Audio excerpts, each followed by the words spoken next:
Hey, it's Tucker Carlson. The Biden administration arrested Donald Trump this afternoon. They had him arraigned and fingerprinted in a Miami courthouse like the accused felon he now technically is. These were the first steps in a process that is designed to put Donald Trump behind bars for the rest of his life.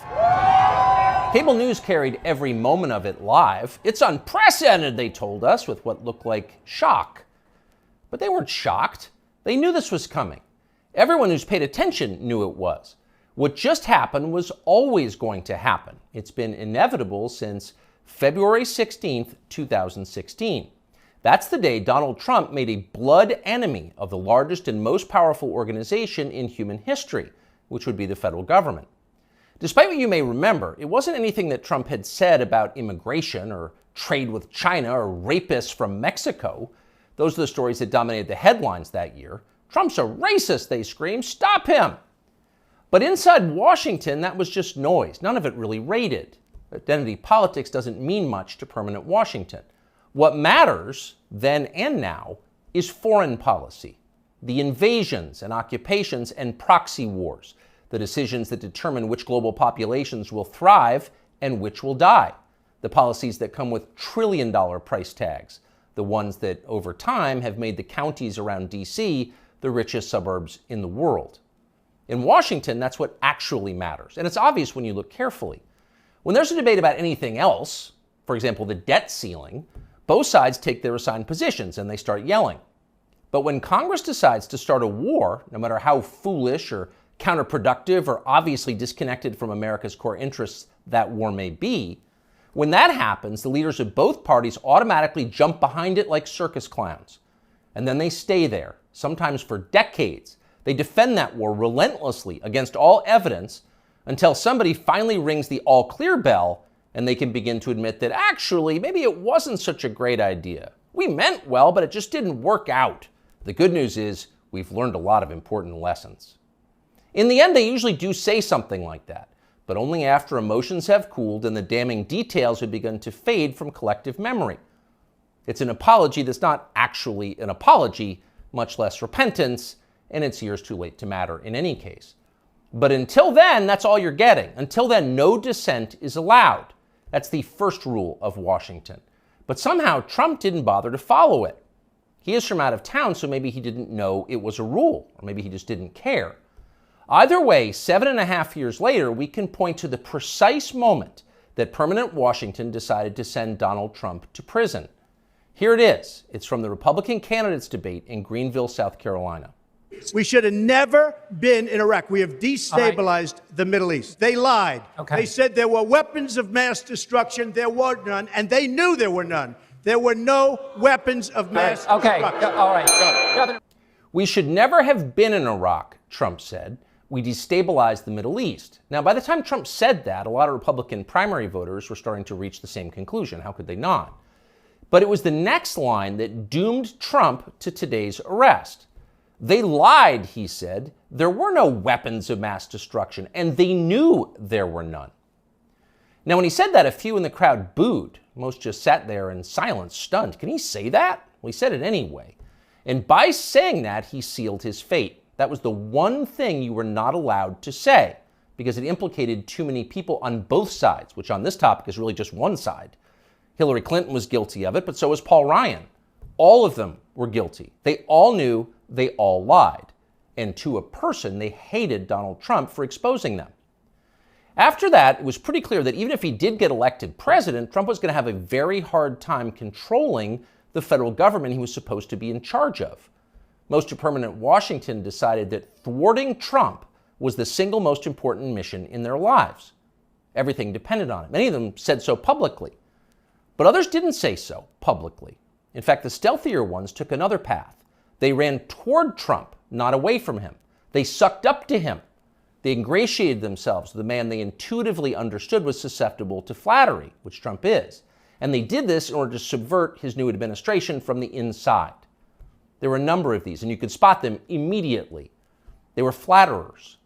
Invariably, the ones who flattered Trump the most hated him the most and disagreed the most strongly with his views. You saw them in the hallways of the White House and at press conferences. They were there slobbering over their boss with elaborate self-abasement, as if they were addressing a monarch or a god. It was a scene from the Ottoman court. It was filthy and decadent, and it was false.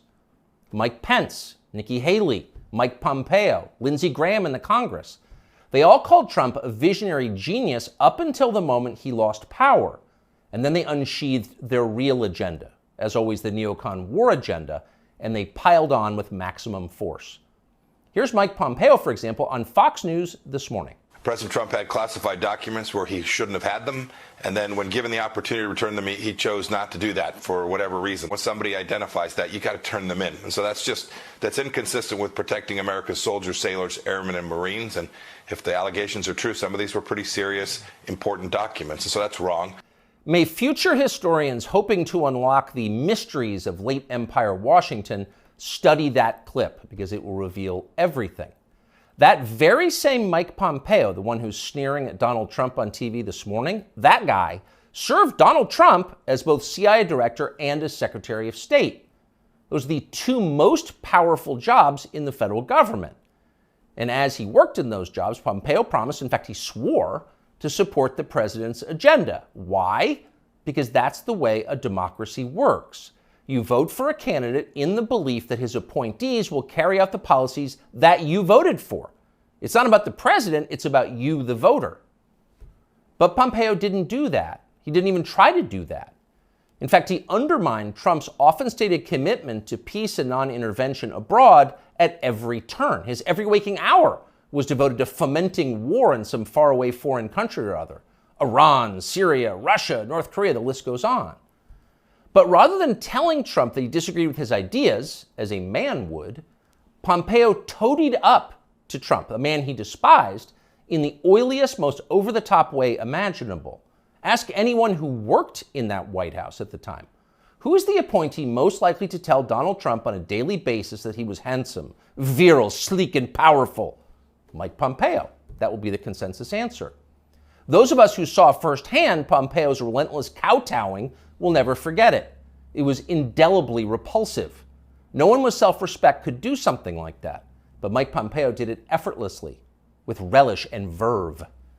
Now, this same person is telling Fox News viewers that he fears for the safety of our military, our soldiers, sailors, airmen, and Marines, in the approved phrase, because Donald Trump took some classified documents home and didn't immediately return them to the National Archives? What a lie that is. Mike Pompeo knows that's a lie. He spent his entire life in Washington. Washington is a city where internal memos about Labor Day are classified because everything is classified. Your government has classified more than 1 billion federal documents, most of them boring and pointless and a danger to no one, and locked them away in secret where you can't see them because you may be an American citizen, but not really, and therefore you don't have the necessary clearances to know what's going on. And by the way, none of this is done in order to make America safer, any more than COVID restrictions were designed to keep you healthy. No, it's a caste system. That's the point. And you're the untouchable in this hierarchy. Mike Pompeo knows that. Everybody who works in Washington knows that. How many secret documents do you think Dick Cheney took home with him while he was running the Iraq War? How many did his wife read? She never had a clearance. We'll never know the answer because there is no chance Dick Cheney will ever be investigated or his staffers will be told to wear wires in his presence. He will never be indicted for this. Of course not. Dick Cheney is a neocon. Donald Trump is not. Dick Cheney supports war with Russia. Trump does not. That's the difference. The rest is just a distraction. The prosecution of Donald Trump is transparently political. He's literally Joe Biden's main political opponent. He's polling over 60% among Republican voters right now. So Joe Biden is doing what no president has ever dared to do. He's using law enforcement to lock up his chief rival. That's happening right now. Anyone who denies it's happening is lying to you. But actually, it's worse than that. Trump's prosecution isn't just political, it's ideological. Nobody with Trump's views is allowed to have power in this country. Criticize our wars and you're disqualified. If you keep it up, we'll send you to prison. That's the message Washington is sending. Not just the Democratic Party is sending, but both parties are sending. Like so many Republicans, for example, the supposedly conservative governor of Texas, Greg Abbott, spent yesterday totally ignoring the destruction of the American justice system. Instead, he signed a highly important bill called the Crown Act, which according to the celebratory tweet Abbott sent commemorating it, will, quote, prohibit discrimination based on textures and hairstyles historically associated with race. In other words, in Texas, cornrows are now protected by law. Having unapproved views about Ukraine is not. That's fine with most elected Republicans. They find Trump tiresome and embarrassing. Their donors hate him. They will not be sad if he dies in jail. But what about voters? What are they learning from this spectacle? Well, mostly they're learning that they have no power at all because nobody cares about them. But they already knew that. Unlike so many of our elected leaders, they have been to America recently. They know what it looks like. Have you seen it? If you've got a few days this summer, find out. Take a road trip and see for yourself. Drive 500 miles in any direction and then come home. How are things looking? Well, they should look great. The federal government spent $6.5 trillion last year. That's more than any government has ever spent, ever. So at the very least, you would expect pristine public roads. Oh no, that's not what you see when you drive around this country. There are potholes and Jersey barriers everywhere. Looks like Tegucigalpa before the Chinese decided to rebuild the infrastructure of Honduras. We don't have China buying our roads. So they're falling apart. You'd think the people you would pass on your road trip would look happy and prosperous. Again, this is a very rich country. But a lot of them don't. Quite a few appear to be strung out on drugs. You see them shuffling by shuttered storefronts in small towns. And you wonder, as you see all of this, where did all the money go? It's certainly not here. Well, it's in Washington. It's in Fairfax and Loudoun counties, and in leafy, perfectly manicured Northwest D.C. And of course, a huge chunk of it went to Ukraine, to Zelensky and his friends. Not because you voted for that. You didn't vote to give it to them. You never would. But because Joe Biden and his many allies, from Chuck Schumer to Mitch McConnell to Paul Ryan, and every single news anchor on all of television, all of them believe that Ukraine, its borders, its future, its infrastructure are all more important than the town that you live in. They sincerely think that, and it's obvious. Everyone in power thinks that, except for Donald Trump. Whatever else you say about him, Trump is the one guy with an actual shot at becoming president who dissents from Washington's long-standing pointless war agenda. And for that one fact, they're trying to take Trump out before you can vote for him. And that should upset you more than anything that's happened in American politics in your lifetime.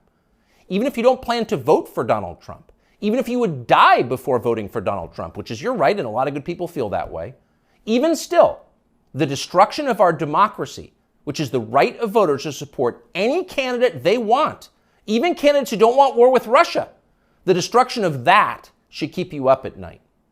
Yes, Donald Trump is a flawed man, but his sins are minor compared to those of his persecutors. In this life, we don't get to choose our martyrs. We can only choose our principles, and America's are at stake. You'll hear people say the news is full of lies. And Kennedy's